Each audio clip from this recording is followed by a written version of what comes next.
Donc, merci. Donc, on va enchaîner avec avec un autre personnage incendiaire.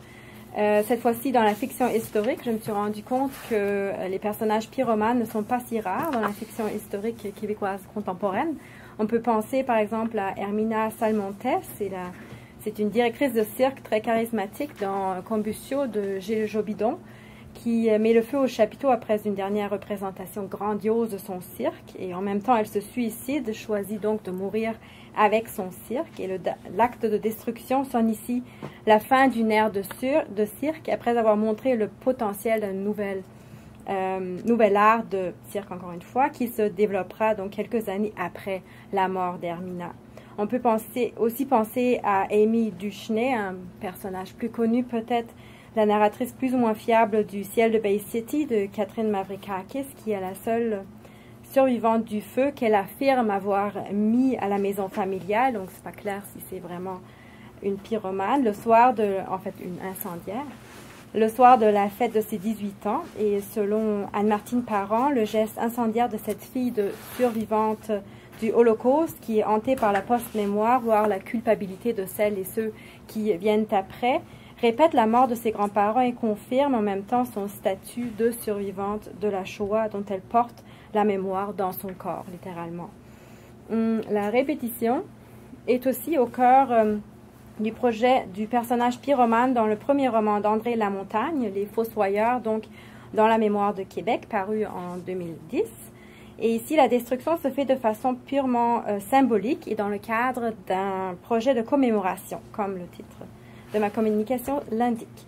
Au lieu de confirmer le statut envahissant, omniprésent du passé par la répétition de la destruction, les actes incendiaires du personnage pyromane de Lamontagne ressemblent plutôt à la tentative de faire revivre un passé destructeur oublié, et ce, afin de fuir le présent.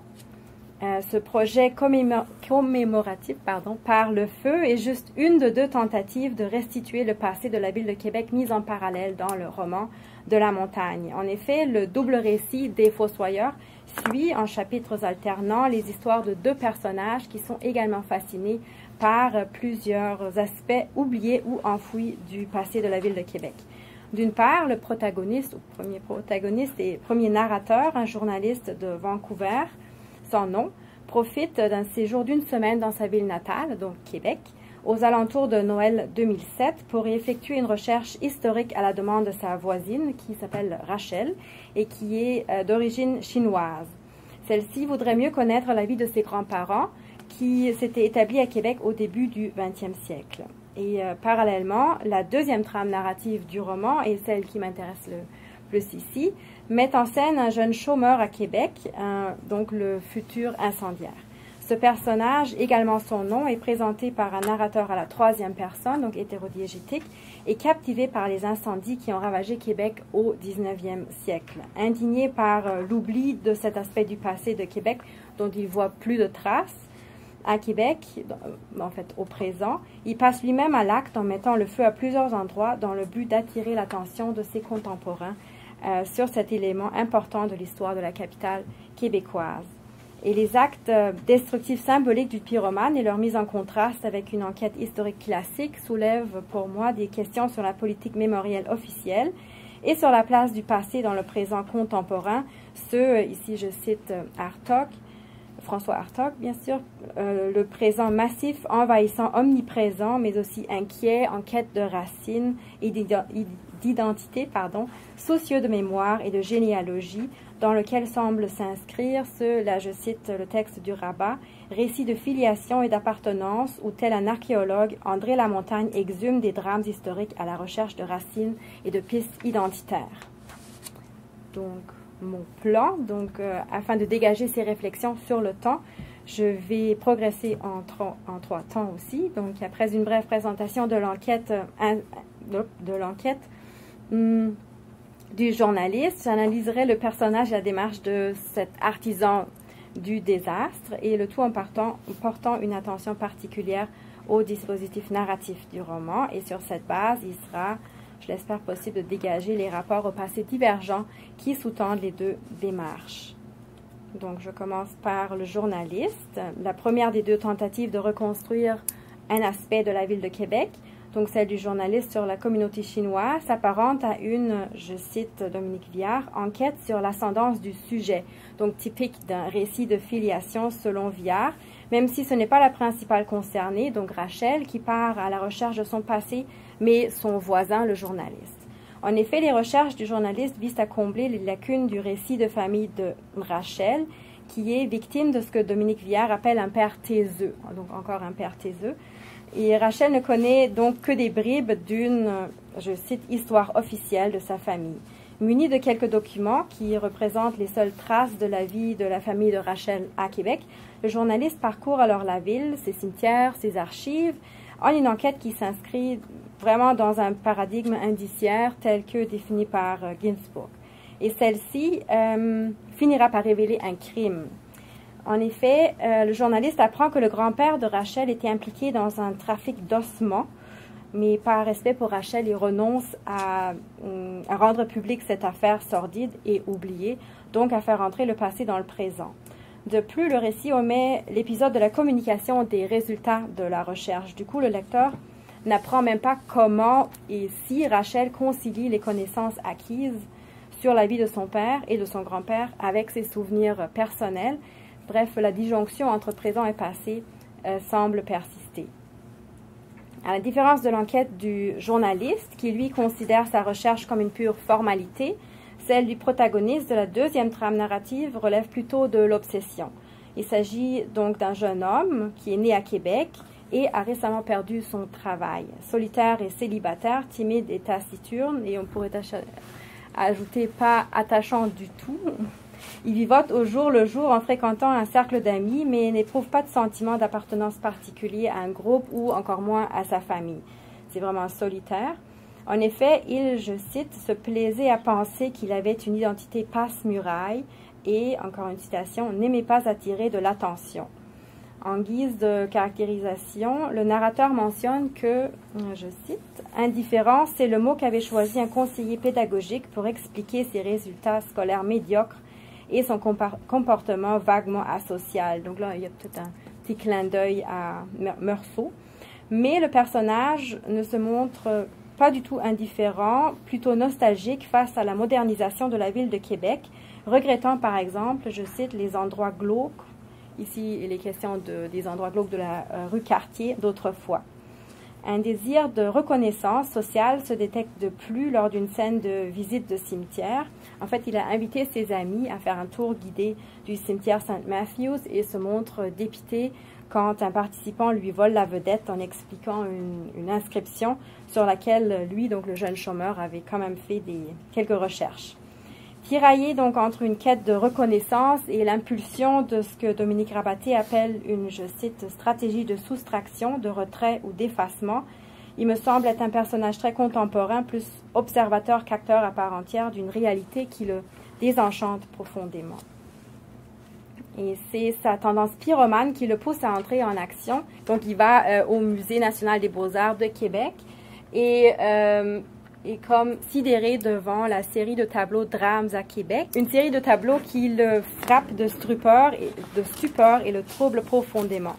Il s'agit de toiles que vous ne pouvez pas voir, mais qui mettent en scène les incendies dans les faubourgs Saint-Jean et Saint-Roch en 1845.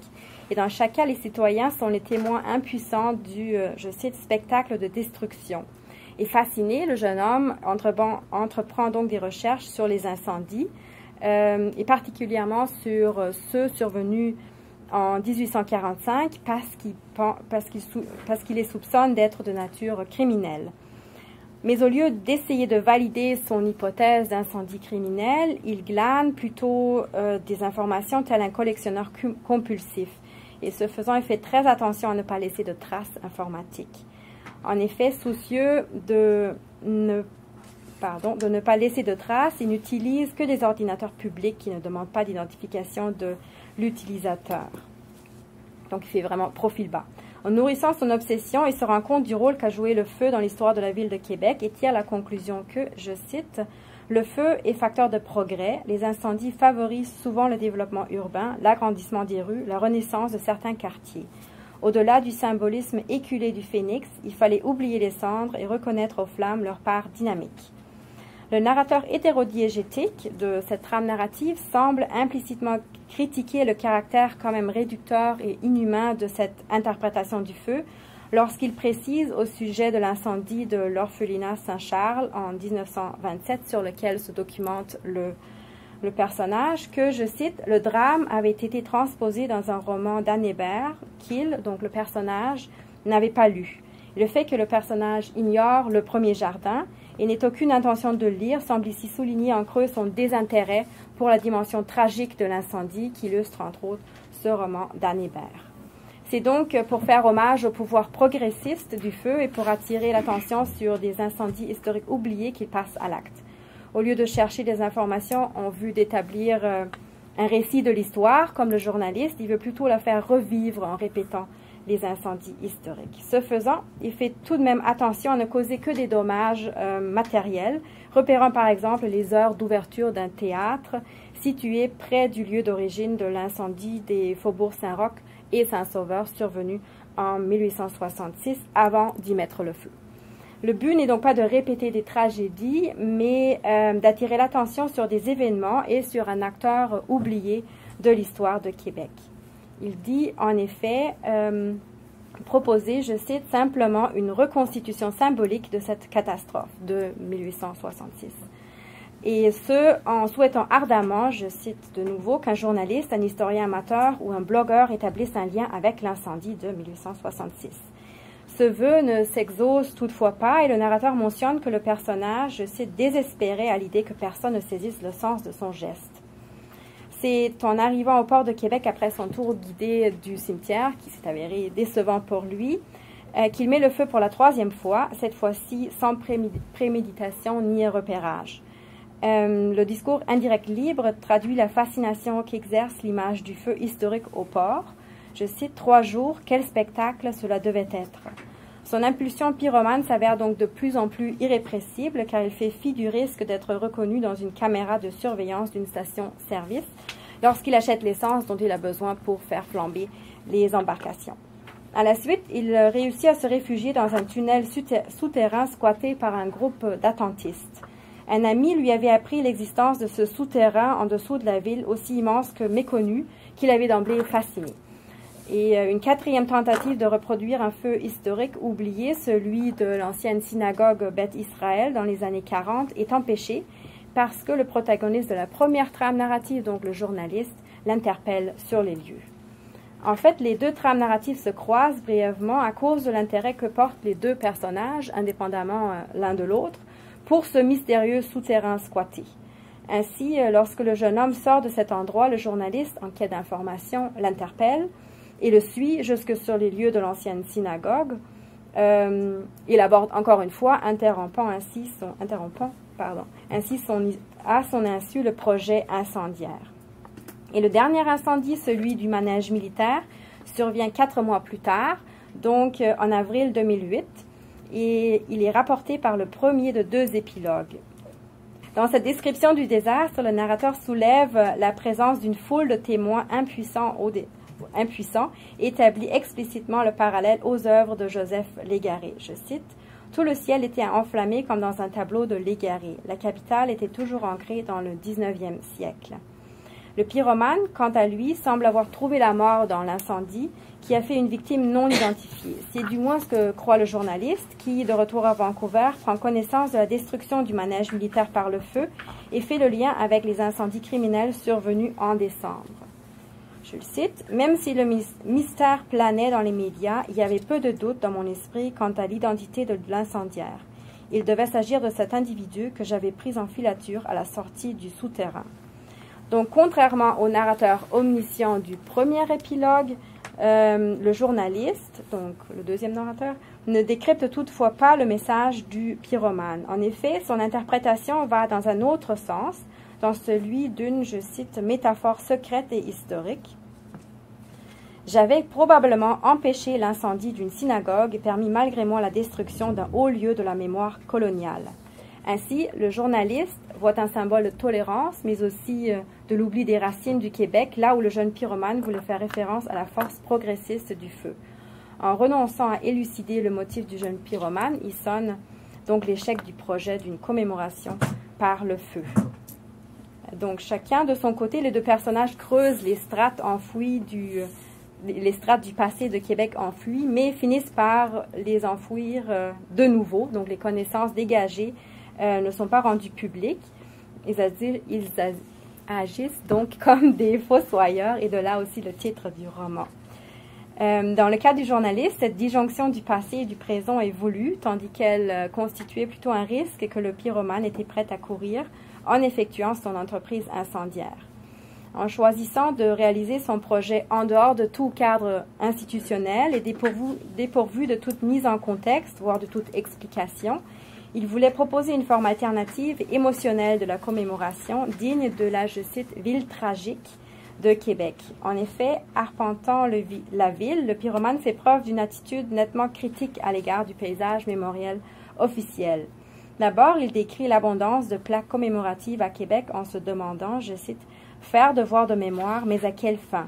Lui qui préférait nettement la ville tragique à la ville musée, semble dénoncer non seulement le choix des aspects du passé commémoré, mais surtout la vacuité de ce que Paul Ricoeur appelle, là je cite, « frénésie de commémoration ». D'un côté, sa critique vise donc la sélectivité de la mémoire officielle. Ainsi, le narrateur de sa trame narrative décrit l'agacement résigné du jeune homme face à la pratique de renommer les rues après la fin du régime français. Je le cite, « L'histoire et la toponymie étaient toujours du côté des vainqueurs, il le savait bien. » Mais de l'autre, il critique aussi la forme de cette commémoration, car, dans ses yeux, les éléments du paysage officiel mémoriel transforment Québec en une, je cite, « ville-musée », qui ne fait que référence au passé sans donc éveiller de l'émotion. C'est pourquoi il préfère de loin la mise en scène des incendies de Légaré à celle plus sobre de John Murray que vous pouvez malheureusement pas voir ici. Il s'agit d'une, en fait la citation le décrit, elle est beaucoup plus sobre et analytique parce qu'elle veut souligner la vocation industrielle de Québec au lieu de mettre l'accent sur le drame. Les couleurs sont aussi plus grises que chez Légaré. Il propose donc un rapport au passé que l'on pourrait qualifier de mémoire ressentie afin de faire entrer le passé dans le présent du Québec, et ce par la répétition de la destruction. Sa tendance pyromane et le fait que son impulsion devienne de plus en plus forte au cours de son histoire met toutefois en doute le fondement rationnel de son projet. Ne s'agit-il pas plutôt d'un assouvissement de sa pulsion auquel il donne l'allure d'un projet de commémoration? On peut se le demander. D'autant plus que ce projet n'est pas dépourvu de contradictions, car sa nostalgie des endroits glauques ne se concilie que difficilement avec son admiration pour l'œuvre progressiste du feu qui a quand même contribué à la modernisation de Québec et du coup à la disparition de ces endroits glauques. Transmis par un narrateur omniscient qui détourne toutefois son attention de son personnage à la fin de son récit, le roman laisse planer le doute sur la motivation du personnage et refuse d'élucider les circonstances de sa mort. Pour parler avec Dominique Rabatier encore une fois, on peut se demander s'il a cédé au vertige de la disparition définitive, c'est-à-dire ne pas résister au désir de mort qui le nourrit. Dans tous les cas, en recréant le passé tragique de la ville, le jeune homme désenchanté semble exprimer un sentiment d'appartenance à Québec grâce à des actes destructeurs qui ont donc une double signification, indice ou plutôt icône pour parler avec Peirce de la destruction passée et acte d'appropriation très personnelle de la ville et de son passé. Pour conclure, le personnage pyromane dans Les Fossoyeurs s'apparente donc moins à un véritable artisan du désastre qu'à un artisan de la mise en scène de désastres passés, peut-être. De fait, son geste incendiaire ne vise pas à détruire le bien visé, mais plutôt à souligner l'histoire violente du lieu que l'histoire officielle n'a pas transmise. Sa célébration de lieu de mémoire afin de créer ce que j'ai appelé une mémoire ressentie s'apparente donc à une tentative de recréer ce lien émotif et identitaire au passé qui caractérisait la mémoire selon Pierre Nora. C'est intéressant de voir que la première trame narrative du roman, donc celle du journaliste, qui effectue vraiment une opération historiographique, pour parler avec Ricoeur, même s'il renonce à la dernière phase, parce qu'il n'écrit pas de récit d'histoire, elle s'inscrit plutôt dans un rapport au passé de l'historien. confirmant le diagnostic de Paul Ricoeur qui voit, je cite, « trop de mémoire ici, trop d'oubli ailleurs, dans notre présent ». Le projet du pyromane veut de plus créer une mémoire alternative de Québec car il s'efforce à mettre en avant un acteur du passé oublié. Ce projet s'inscrit donc au moins partiellement dans un rapport au passé présentiste pour moi, pour reprendre aussi l'expression proposée par Hartog. Il se détecte en effet un sentiment de dette envers le feu en tant qu'acteur du passé qui a façonné la ville et auquel il veut rendre hommage par ses actes. Par là, son projet ressemble à l'accomplissement d'un devoir de mémoire visant à créer un lien entre passé et présent. Et sa mort dans les flammes, qui répète la mort de centaines, voire de milliers de Québécois du passé, met en évidence la part de souffrance individuelle de cet héritage tragique de la ville, dont le personnage finit par faire la très dure expérience. Le rôle du journaliste et avec lui le rôle du lecteur qui constate cette mort violente s'apparente dès lors à celui des spectateurs qui, je cite, assistaient impuissants à la disparition du manège militaire de Québec, qui correspondent, eux, à leur tour aux, je cite de nouveau, témoins impuissants du drame dans la toile de Joseph Légaré, que vous n'avez pas vu, mais qui représente l'incendie du faubourg Saint-Jean-Baptiste en 1845. Et selon François Paré, je cite, leur présence, donc des spectateurs, est pourtant indice de la durée au-delà de toute destruction. En revivant douloureusement l'histoire de Québec, le pyromane a ainsi mis en scène la résilience d'une ville en perpétuelle transition. Ainsi, pour citer encore une fois Dominique Rabaté, sa disparition se transforme en signal. Merci.